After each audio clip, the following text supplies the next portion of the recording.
This edition of Monocle on Saturday was first broadcast on the 20th of April 2024.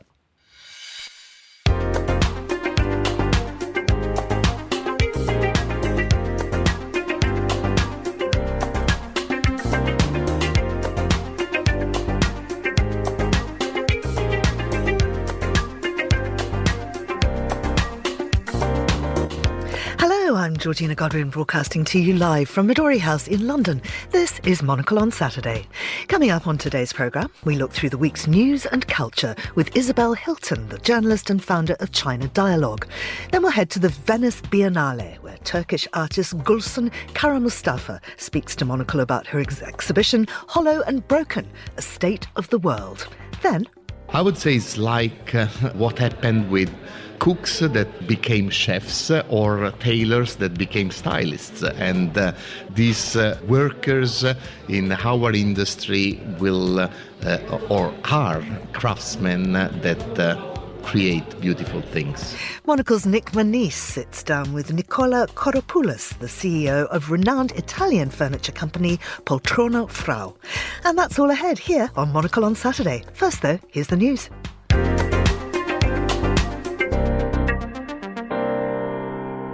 Yesterday, the US House of Representatives advanced a $95 billion legislative package providing aid to Ukraine, Israel and the Indo-Pacific in a broad bipartisan vote, overcoming hardline Republican opposition that held it up for months. If the House passes the measure, as expected, the Senate will need to follow suit to send it to the President to sign into law. President Volodymyr Zelensky told NATO members on Friday that Ukraine needed a minimum of 7 Patriot or other high-end air defence systems to counter Russian airstrikes, exhorting them to step up their military assistance for Kyiv. NATO chief Jens Stoltenberg said after the meeting between Allied defence ministers and Zelensky that the Allies had agreed to provide Kyiv with additional air defence systems. And Iran's foreign minister on Friday said Tehran was investigating an attack on Iran, adding that so far a link to Israel had not been proven, as he downplayed the strike. Iranian media and officials referred to the incident as an attack by infiltrators rather than by Israel, obviating the need for retaliation. And that's your Monocle Radio News. Hello and welcome to Monocle on Saturday, and I'm joined in the studio by Isabel Hilton, journalist and founder of China Dialogue. Welcome to you, Isabel. Wonderful to be here. Thanks so much for coming in. China, of course, is your USP, as they might say. So let's start with the China story, because the German chancellor, Olaf Scholz, went off to China. He was trying to promote German business interests and deliver warnings from Europe, and it didn't really go that well. No, it played rather badly, particularly in Brussels, where an increasingly robust line has been taken on China, in particular with regard to some new energy products like connected vehicles, electric vehicles, solar panel chips and batteries. And Scholz's problem is that he is monumentally unpopular at home. The coalition is very, very fragile, and his approval ratings are on the floor, and the German economy is in recession. It used to be the big driver of the European Union. So the German economy has done extremely well in China for the past 25, 30 years, but that is coming to an end. And what we're seeing is that the kind of advanced engineering that Germany's very good at, the Chinese have learned how to do, not least because of this German partnership, and they have moved on to things like electric vehicles, which German companies have been very slow on. So frankly, Germany's getting it in both sides. Now, Scholz's response to this has been to go off and be very nice to the Chinese in the hope that they will provide the kind of stimulus to the German economy that they used to. But there are lots of risks here. One is that, China continues to support Russia in its adventure in Ukraine.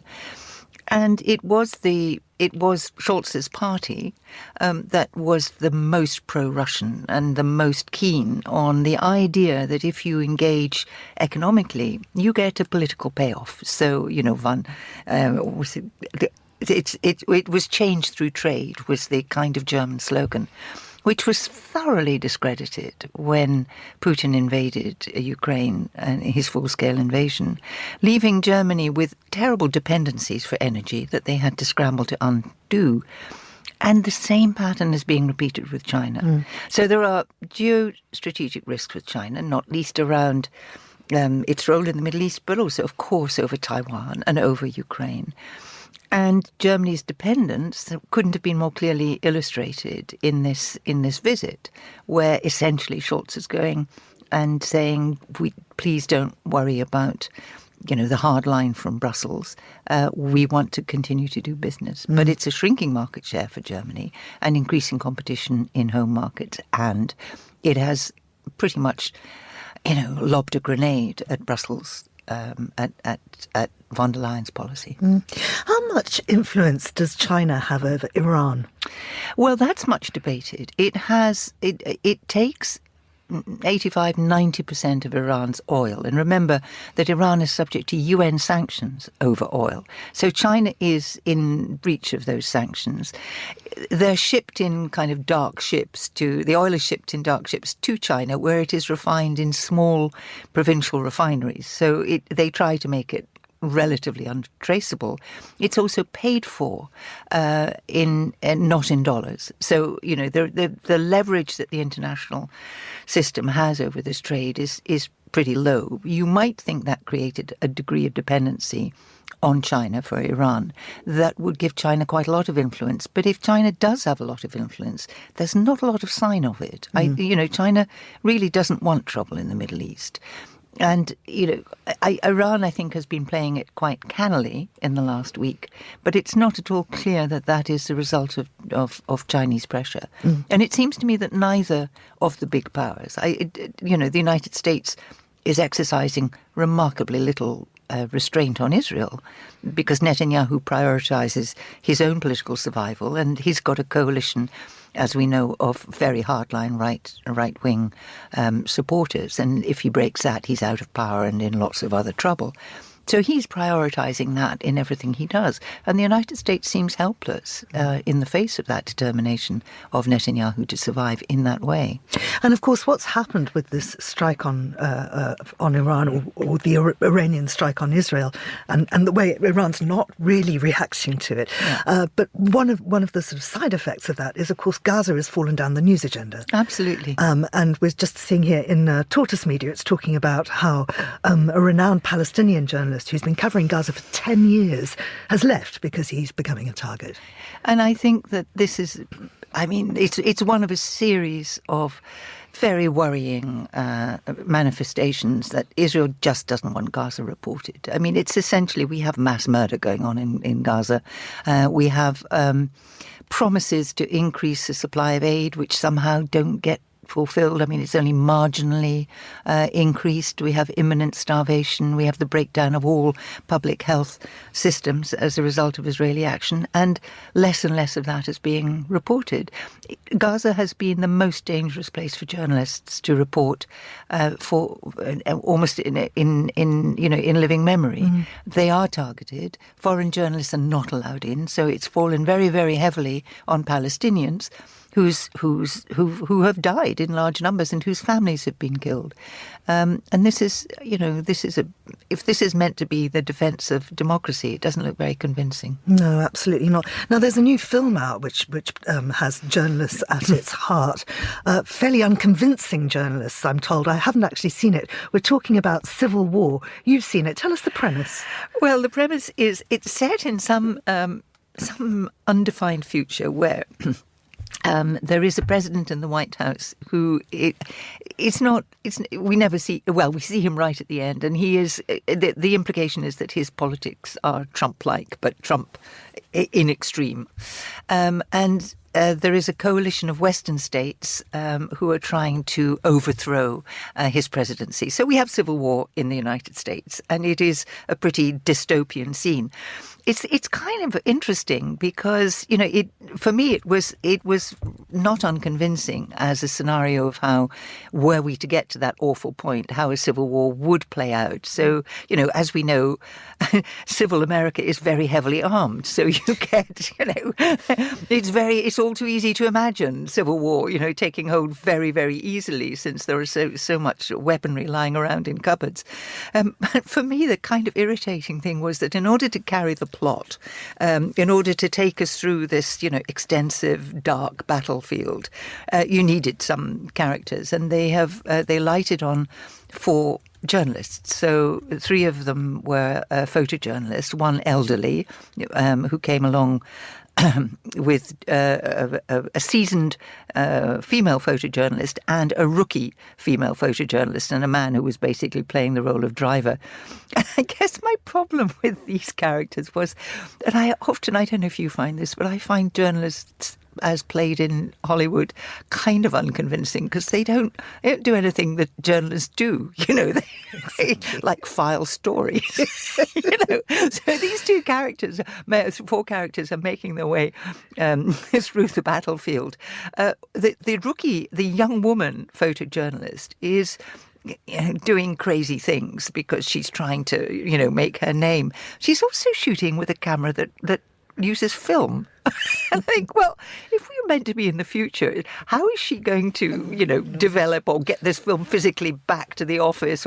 But we don't really see any of that, nor do we see anyone filing any words, or, you know, what we do see is them dashing in and out of various unpleasant situations, risking their lives, and only 2 of them make it to the end. Spoiler alert. Yeah, sorry about that. I won't tell you which 2. But there is a great closing line when, which I think I have heard repeated elsewhere, so it's not a spoiler. So you get into the Oval Office, you know, the troops burst in, the president is finally kind of on the floor with a gun to his head, and the journalist who works for Reuters, sideline, says, "Wait," and you think, is he going to say, "Don't shoot him"? And he says, "I need a quote." And to which the president replies, "Don't let them kill me." And there's a pause. He says, "That'll do." That is a good line. That's an excellent line. Of course, that film actually premiered at the South by Southwest Film Festival, a very big film festival. But another big film festival that we often talk about here is Venice, where you see a lot of wonderful films previewing. And of course, right now, Venice is hosting the Biennale, the Art Biennale.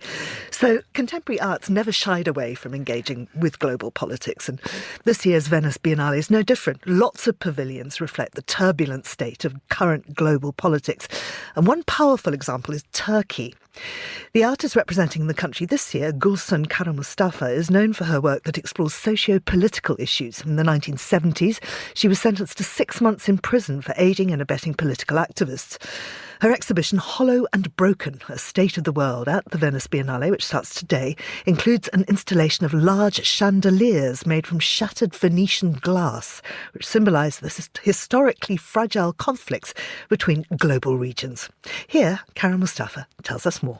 These are not ordinary chandeliers. Actually, they're all dedicated to one of the monotheistic beliefs, which is the Christianity, Judaism, and Islam. Why did I choose this theme in my project? I was not in a good mood while I was doing it. For example, by the time I was informed about this project, that I can do this in this space, the thing is, there is a war going on in Ukraine. And also, big earthquake happened in the south of Turkey and Syria, an earthquake with 50,000 people dead. And later there blasted another war, which was not very pleasant at all. So I thought, you know, how can I feel within this atmosphere? It is just hollowness. I feel that the world has gone into a hollow position. And my feelings are broken. And how can I express myself, these broken feelings and the continuation? I was in Venice. Well, in Venice, there was a way of expressing myself. Yes, Venice was very famous with its beautiful glass, Venetian glass, which I was fascinated from childhood. Yes, I had to put one part of it into my project. The second part would be, how can I lead myself to this Venetian glass and what can I do with it? The other thing I felt at this point in this venue, the venue is important because this was the artillery building of the whole arsenal. And our space as Turkey Pavilion is the Sale d'Armi. It means that this was a display place for the arms. Whenever they produced arms, they were displaying them. But actually, this idea of wars, idea of this place that I am in, Venetian glass, and also an additional situation for that was I was feeling like I was in Istanbul's, the Byzantine Hippodrome. You know that in Hippodrome, the Byzantine Hippodrome, there are 3 columns which the dates go back to the early Byzantine, and they're supposed to come and given as presents from Egypt. This is a fantastic story, and these columns are still there. And that was Gülsün Karamustafa representing Turkey at this year's Venice Biennale, discussing her exhibition Hollow and Broken, A State of the World. Well, still with me is Isabel Hilton. Hollow and Broken, A State of the Tory Party might be something we could say here because... Gosh, these stories coming out. We're mostly talking about this Tory MP who clearly went off the rails, but a long time ago and nothing's been done. Absolutely. This man, Mark Menzies, I mean, oh dear, oh dear, oh dear. This story broke because his 78-year-old former campaign manager got a call from him at 3 a.m, and he claimed to have been locked into a flat by bad people who were demanding £5,000 to release him. And could she cough up? She declined. But in the morning, the price had gone up. It was more than £6,000 by then. And another of his staff did cash in an ISA in order to pay this. She was subsequently reimbursed. But the whole thing was absolutely bizarre. And it turns out that Mark Menzies, who has now had the whip removed, but he was a trade envoy. I mean, he wasn't just an ordinary backbencher. He was a trade envoy for the UK. But he has a long history of drunken episodes, of very questionable behaviour, and of, diverting funds given by supporters and donors to his campaign into what appear to be personal expenses. In one case, some years back, quite a lot of, several £1,000s. It was used for what were claimed as medical emergencies. Well, we do have a National Health Service. And in any event, that's not why people give money to his campaign. So the police are now investigating. But he's joining a substantial number of MPs who have had not just the Tory party, but from all parties who've had the whip removed and who continue to sit in the House of Commons with various shapes and sizes of cloud hanging over their heads. And I mean, it turns out that the Prime Minister knew about this. Well, that's all pretty shocking. And certainly the dedicated, constituency workers were pretty appalled at the way the party has handled this. Because this woman, who has worked for the party all her life, went to the Tory central administration and said, told them what was going on, and nothing happened. So it didn't happen, as we've seen repeatedly with British scandals, until the story broke in the press and the party were forced to act. Well, this is an absolute shambles, and you've got an election coming up where you're going to be asking people for money. I don't think this looks good at all. No. Also, a mayoral election's coming up. Now, the Tory candidate for that is Susan Hall, and I see that the current mayor and her opponent in this, Mr. Khan, Sadiq Khan, has been criticising her, saying she has a Trumpian attitude to climate, which is not great. to be fair. He says that she is really going to take us backwards, basically, in terms of environmental and green policies, unlike in Paris. So Anne Hidalgo has a vision of a greener Paris, but she's not really getting the authorities on board, is she? Well, there's been a fair bit of pushback, but actually, Anne Hidalgo has been mayor of Paris for nearly 10 years now. I remember meeting her when Paris hosted the conference of the parties, the climate conference, which resulted in a really important deal. And she was very visible then, and she's been working hard ever since. And what she has managed to do in a city which was so in love with the car, you had to be a very brave politician to challenge that. She has managed to get Parisians cycling and walking and using public transport as never before. I mean, I remember being in Paris once when there was a public transport strike, not an unusual event in France, and the car drivers were so determined to get where they needed to be that all the cafes were constantly having to move their chairs and tables off the pavement because the cars took priority, and nobody really questioned that. And that she has changed. Yeah. And I think all over Europe we are beginning to see these climate measures weaponized for electoral purposes, and certainly the ultra low emission zone in London came up in a recent by-election as a kind of useful wedge for anti-climate thinkers who tend to be on the right of the party. But Hidalgo, even if she is facing headwinds now, really has changed Paris. Now, one thing she's also done recently is to say, I refuse to endorse this evil scheme. And she's talking about X. She says she's quitting X because it spreads disinformation, hatred, because it's become a gigantic global sewer that's toxic for democracy and constructive debate. And of course, this is a complaint that comes up often, and just more generally in terms of how technology is kind of moving us on. AI, of course, is another reason why some people are now really quite what would you call it, technophobic? Yeah, I mean, I have some sympathy. In theory, AI ought to do wonderful things for us, like improving medical diagnosis and in all sorts of ways.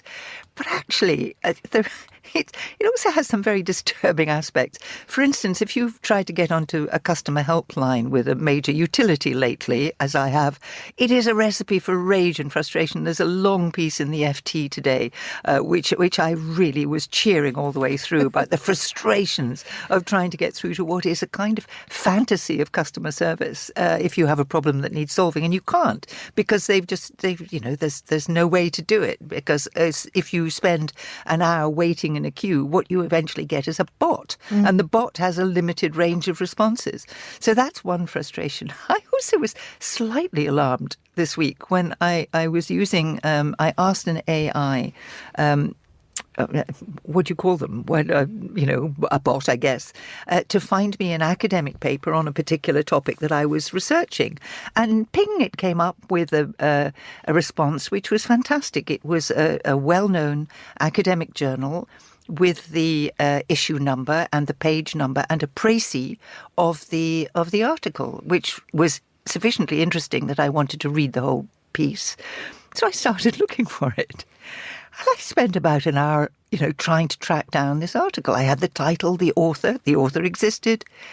Then after about an hour of not finding it and going entirely through that issue of the journal, finding the page numbers didn't tally, I went back to the AI bot and said, this article doesn't exist. And it said, oh, yes, sorry.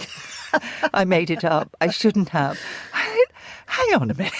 You're supposed to make life better. You're supposed to be smart. But it was like being faced with a teenager who's trying, to disguise the fact that they've been drinking gin in their bedroom. So I won't do it again. It was absolutely extraordinary. There was also an article in The Guardian this week saying that there's been a survey that finds generative AI is a major threat to the work of translators, literary translators particularly, and that more than a third of them have lost work due to generative AI.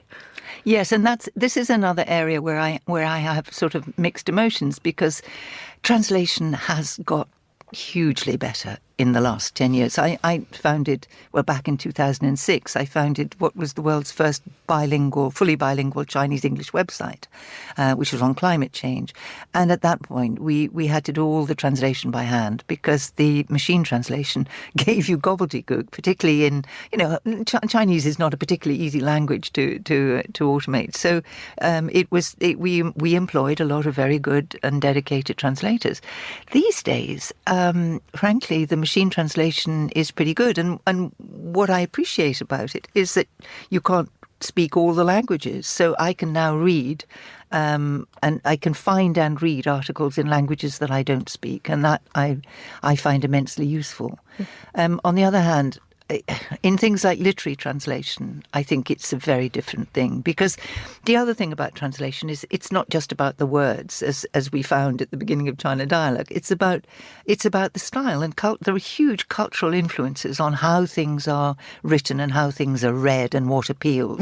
And good translation, and all about literary translation, takes that into account, and that's a high-level skill. Well, I'd like to bring in Samuel McDowell now. He's co-founder of Charco Press. It's a publishing house dedicated to translated Latin American literature.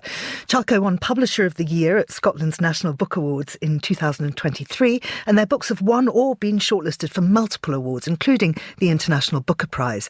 So the latest award came just this week when Of Cattle and Men by Brazilian writer Ana Paula Maia, translated by Zoe Perry, won the Republic of Consciousness Prize, which recognises books from small publishers.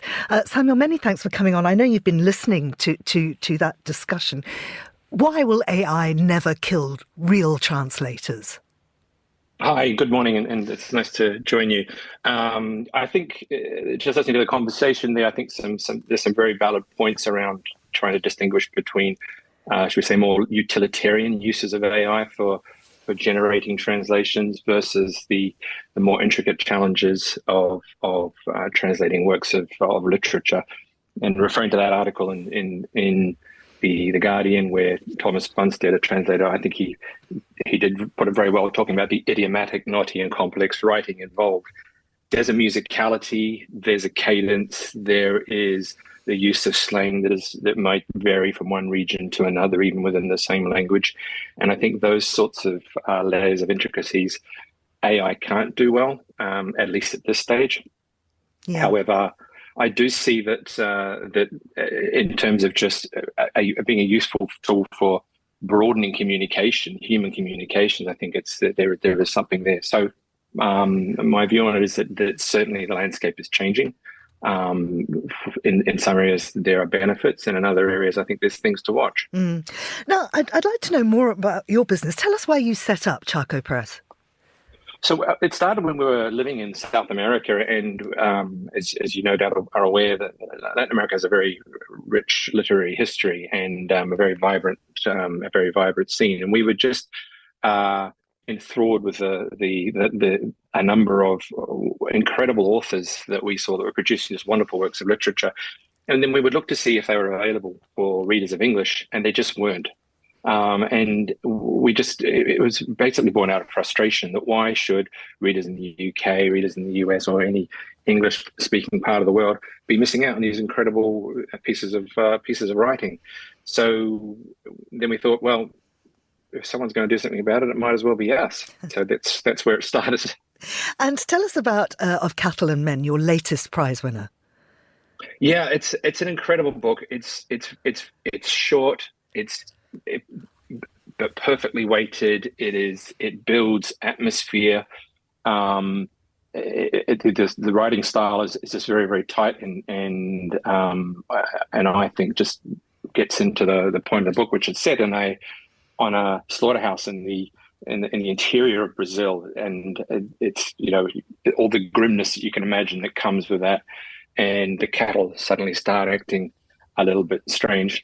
It's referred to quite often as a bit of a gut punch of a novel, and I think that's a very accurate description of it. It just really sort of hits you as you're reading it, and I think it's incredible how the author and translator have managed to produce such a powerful work in such a slim novel.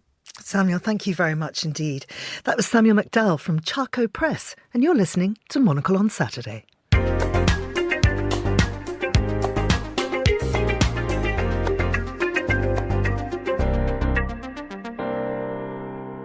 And finally on today's show, we head to Milan's design fair, Salone del Mobile, where Monocle's design editor Nic Monisse caught up with Nicola Coropulis.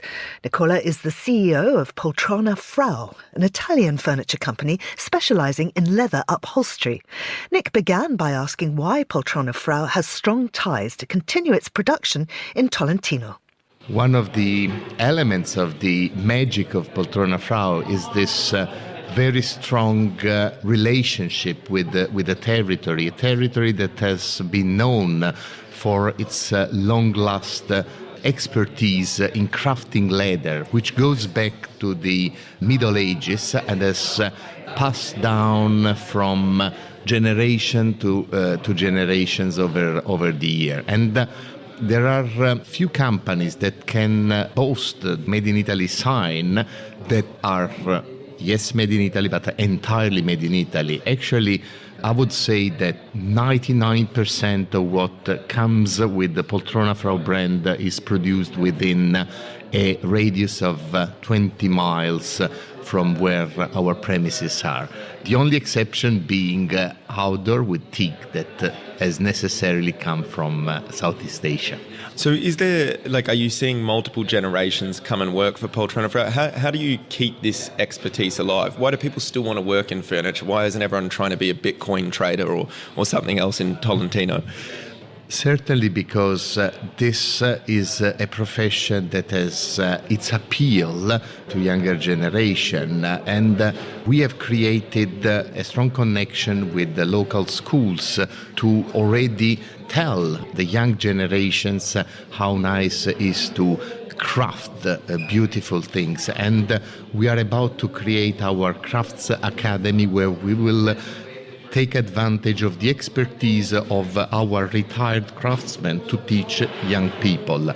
I would say it's like what happened with cooks that became chefs or tailors that became stylists. And these workers in our industry will or are craftsmen that create beautiful things. I mean, the Craft Academy sounds like an amazing forward-looking project. What are Poltrona Frau's priorities heading forward? Where are you focusing your energy this year and beyond? Well, certainly our main focus is to intercept the needs of changing consumers and to offer them solutions for their living that without losing the link with the tradition and the heritage that we bring forward is certainly an element of novelty. At the same time, we would like to couple good design with comfort and fashion, and these are attributes that are essential to make the success of good design. How do you strike the balance between, I guess, good business and quality design? How do you find that line? I'm a little bit sharp on this, and I believe that good business comes only if you have good quality and good design. I mean, good business is the consequence of good design.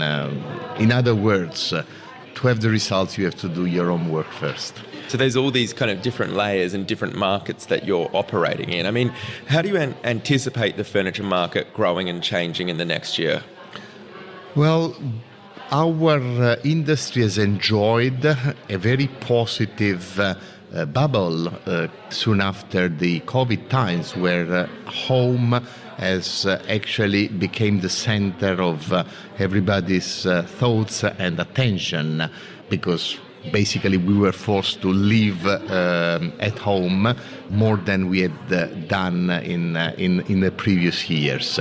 I think that this bubble is now deflated, but at the same time, the understanding that having the home as a place that has to be comfortable, functional, pleasant to live, and hybrid to a certain extent, because you do not only live in there, but you also work in there. You have a lot of social interaction is a key element of consumer thinking. We expand our point of view. We may say that after COVID, after a period of freezing, all the activities related to public spaces have started and are now booming in different geographies. Think about all the new developments that are happening in hospitality, where the meaning itself of hospitality has changed because customers are looking for customized, tailor-made solutions that can satisfy their needs. But also think about the world of airports. For 2 years, airports were actually empty, and now they show their inability to contain the number of people that are traveling. So they need to evolve, and we have to be there and give the right replies to these trends as well. That was Nicola Coropulis, CEO of Poltrona Frau, speaking to Monocle's design editor Nic Monisse at Salone del Mobile. And that's all for this edition of Monocle on Saturday. Many thanks to our producer and studio engineer, Mariella Bevan. Thanks also to my guests, Isabel Hilton and Samuel McDowell. Monocle on Saturday will return at the same time next weekend. I'm Georgina Godwin. Thank you for listening.